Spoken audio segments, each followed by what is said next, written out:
to the issue of the minimum wage, because for me, that's also where it gets interesting. We had this argument on Monday that federal government have always said that if it has more funds, if it's able to free up the fuel subsidy funds, that it will have money to do other things. And we really talked about it here on Monday extensively. Almost extensively, but not as much as I would have loved, which we'll do on later shows, from 30,000 naira to 200,000 naira. How feasible is that? Because that's what you are asking for before the end of June 2023, with consequential adjustment on cost of living allowance, like feeding, transport, and housing. This is a government also that is borrowing to pay subsidy, that is borrowing to pay salaries. Many states are still not paying 30,000 naira as we speak. I heard you also clearly earlier when you talked about 200,000 naira not just being for public or civil servant or those in government, but private sector. How are you speaking with private sector? Can private sector pay 200,000 naira minimum wage, bearing in mind that you have about 39 million nano, micro, small, and medium businesses in Nigeria, bearing in mind that small-scale businesses is the engine of growth in Nigeria that employs more of the population of Nigeria. So how do you justify that? Yeah, Nancy, first of all, this is a demand.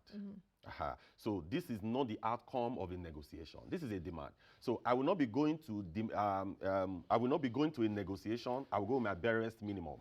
Was this demand of 200,000 naira scientifically or data? Yes. Let me explain. Let me explain. How did you arrive at it? Yeah, if you look at that, first of all, when we negotiated 30,000 naira in 2019, as at then, it was approximately, if you convert it to USD, it was almost $100,000 per month.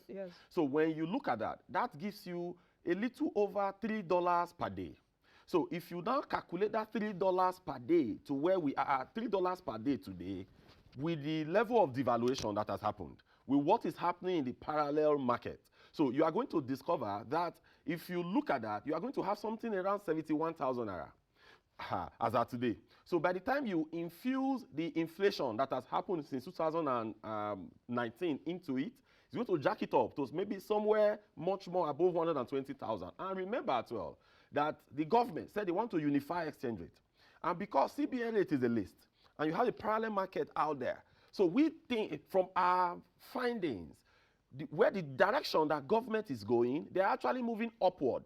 So if government move upwards today, if they get to maybe somewhere around, let's assume, as reported by Daily Trust, let's assume that it will be 630. No, but so the CBN came they refuted. It's okay, but we know that is where they are going, but it's okay. Let's go with the CBN for now. But let's assume, that's why I said let's assume, that they are going to 630.